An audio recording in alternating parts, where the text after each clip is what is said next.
And I watched the president slowly remove that chain that Josh Hulkin gave him a few minutes earlier because he knew this was not something he wanted to be a part of. That's brand new. That's real brand. To Charles' point, Candace Owens has for months and months, if not years, been spreading this conspiracy theory about the transvestigations. The first lady of France. And Trump's condemned that explicitly. That's the point. Exactly, that's the point. Yeah. She's white. I've been saying he should condemn it the whole segment. When the white lady gets called a man, he condemns it. When the black lady gets called a man, he stays silent. Hey everybody, welcome back to the channel. Grab a seat and get comfortable, because this one is a good one. So here's the setup. We're dropping into Abby Phillip's panel right as a UFC celebration on the White House lawn turns into something nobody planned for. After a disgusting comment gets thrown at a former First Lady during the event, the table lights up over one simple question. Why won't anyone in the White House just condemn it? Charles comes loaded with receipts, Dave Portnoy gets pulled in from the right, and the whole thing builds toward a double standard that's almost impossible to argue your way out of. Trust me, you'll want to stick around for the back half, because the closing point lands like a hammer, and you don't want to miss the moment it clicks. And while you're here, drop a comment and let me know where in the world you're tuning in from. I genuinely love seeing how far this channel reaches. Alright, enough from me. Let's get into it.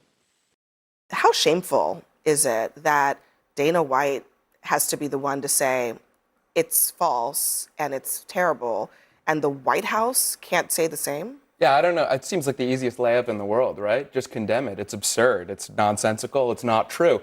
It's also like you had this good event. You managed to do it logistically, right? The weather somehow parted. You were able to put this thing together. It wasn't the raining mosquito swamp that everybody anticipated it would be. You got some great pictures, some great shots. Celebration of America. It was over the top. It was Trumpy. It was conservative, but it was patriotic. And that's kind of what they intended for America 250. So you've got this gross guy who, by the way, shows up to the weigh-in, Josh Hulkin, okay?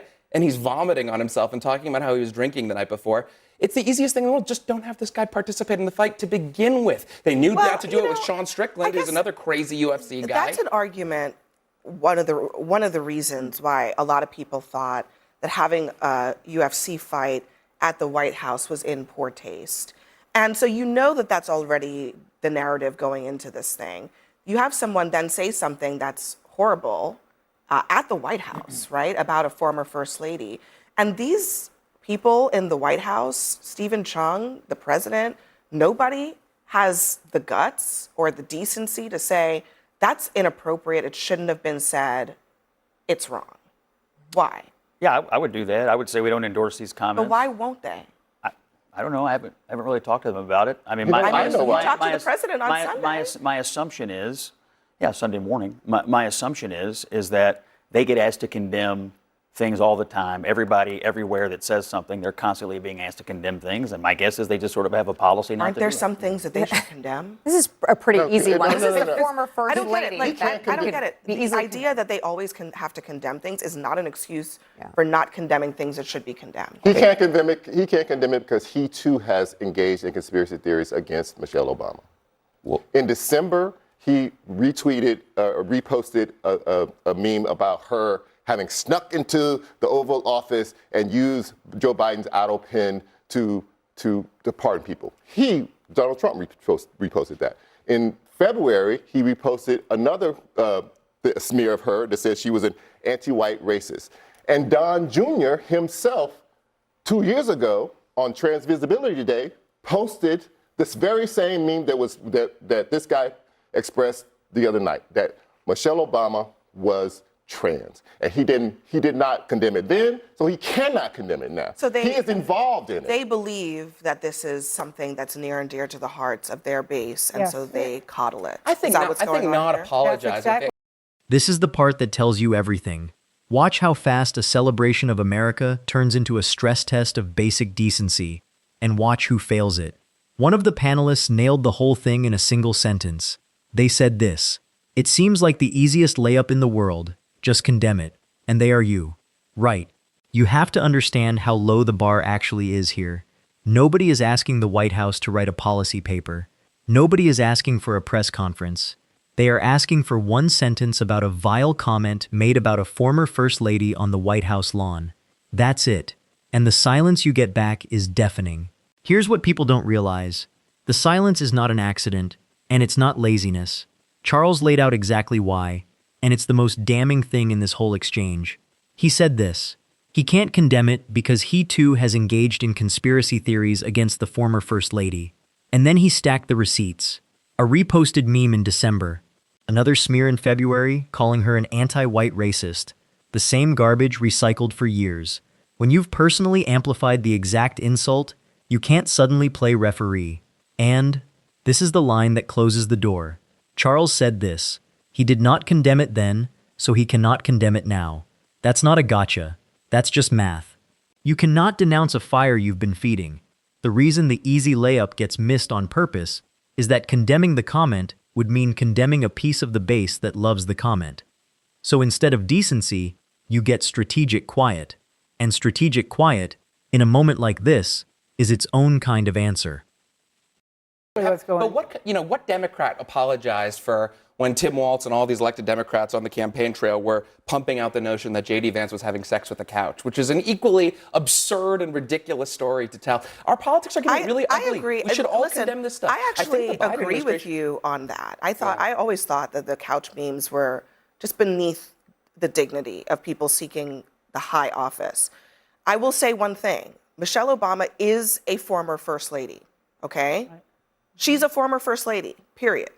So to me, it's not that hard to say we don't go there. But again, to Charles's point, this is the same president who reposted an image of Obama and of the Obamas as apes, not a long time ago, and he didn't apologize for it. Well, and listen, this line of attack against Michelle Obama has been going on in right-wing extremist circles for years and years and years. So he doesn't want to confront it because it would mean confronting part of his base. He doesn't want to condemn it or apologize for that because he thinks that shows weakness. But all I'll say is this. Whenever there is a Democrat back in the White House and they invite Robert De Niro, and Robert De Niro stands in the White House and says, "Fuck Trump," or starts talking about,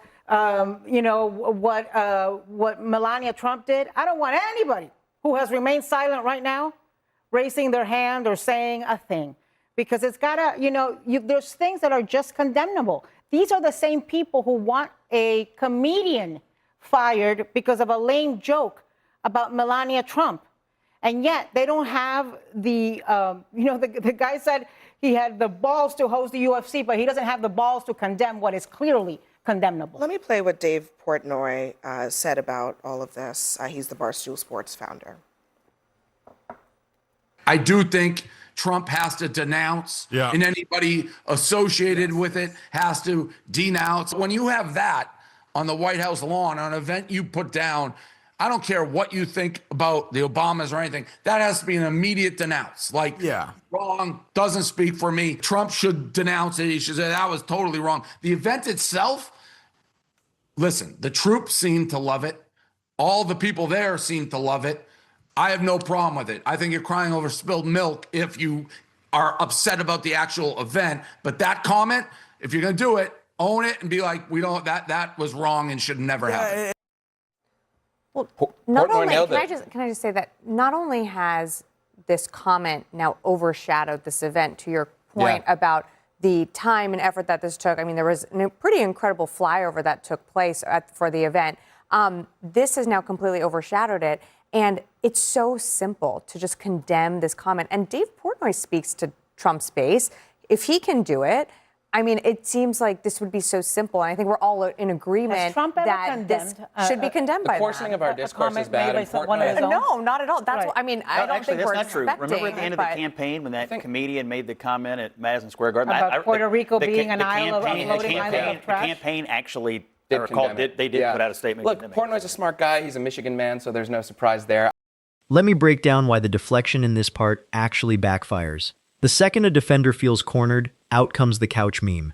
And sure, fine, that joke was dumb too. But notice the move. When you can't defend the silence on its own terms, you change the subject to something a comedian said.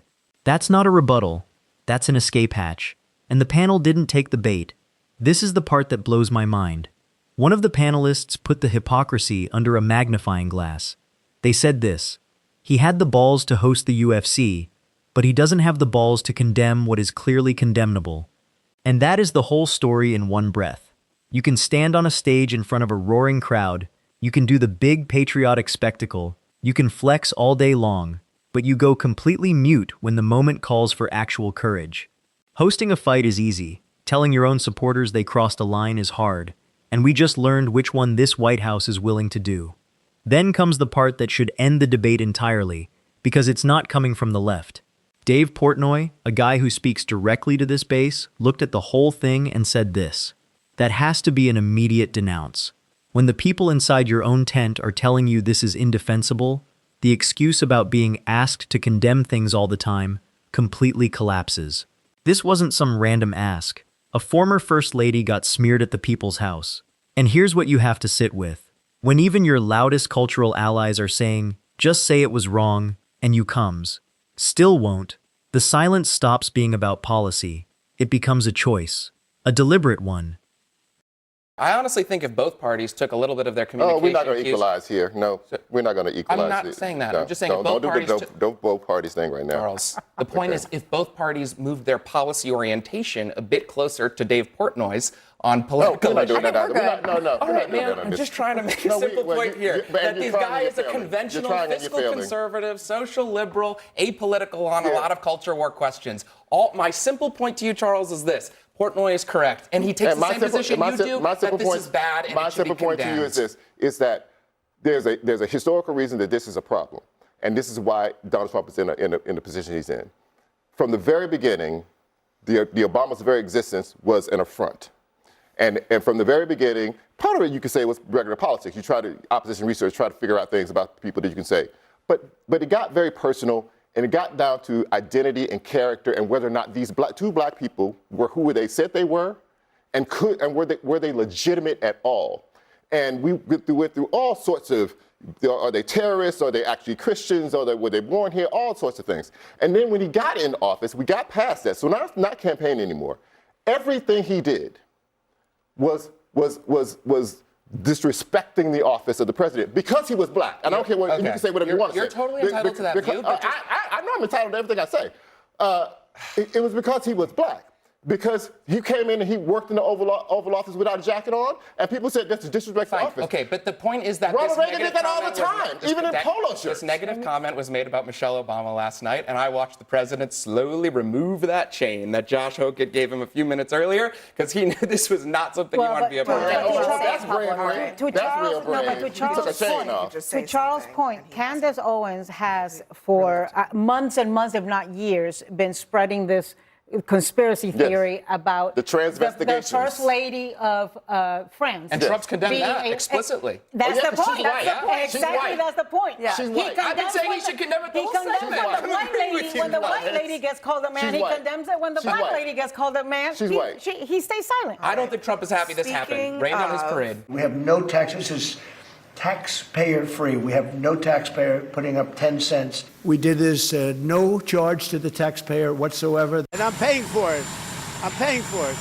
The country is not. We're donating a $400 million ballroom. Myself and donors are giving them free of charge for nothing. It's being paid for 100% by me and some friends of mine, donors. Rich people and people are putting up the money, zero taxpayer dollars. But the new report in the Washington Post disputes that. According to a contractor estimate obtained by the Post, the White House was told that the Ballroom project could cost $600 million, with more than half of that coming from taxpayers. Sounds like that was a lie, that it was going to be completely privately funded. And my question then is, why isn't Trump the one fronting the money? If it's going to cost $300 million for taxpayers and he's going to stick us with the bill, I don't understand why a man worth $7 billion who has seen a $3 billion gain in the last year because he's profiting off the presidency can't be the one to foot the bill in a time when so many Americans are struggling. Oh, this is where it goes from political to something much deeper, and Charles refused to let anyone soften it. He reached back and pulled the thread all the way to the root. He said this: from the very beginning, the very existence of that family was an affront. And you have to understand what he's getting at. This was never really about one comment at one event. The comment is a symptom. The disease is years old. And here's the educational piece people forget. Go back to the period when the first black president was rising. There was an entire organized push, questioning whether he was even born in this country, whether he was secretly something he wasn't, whether he was legitimate at all. That's documented history, not opinion. It was a sustained campaign to paint two accomplished people as fundamentally not belonging. So when Charles said this, everything he did was disrespecting the office, because he was black. He's connecting a straight line from that era to a smear shouted on a lawn years later. Same playbook, same target, different decade, but the cleanest, sharpest moment is the one that needs no explanation. A panelist pointed out that when a similar conspiracy got aimed at a white European first lady, it got condemned, explicitly. And then came the hammer. They said this: he condemns it when the white lady gets called a man, he condemns it when the black lady gets called a man, she's white, he stays silent. That is the entire double standard in 11 seconds. One smear gets a denouncement. The identical smear gets nothing. The only variable that changed was race. And once you see that, you can't unsee it. The silence isn't neutral. The silence has a pattern, and the pattern tells you exactly what this is really about. So what do you guys think of this? Leave your thoughts down in the comments, please like and subscribe, and I will see you in the next video.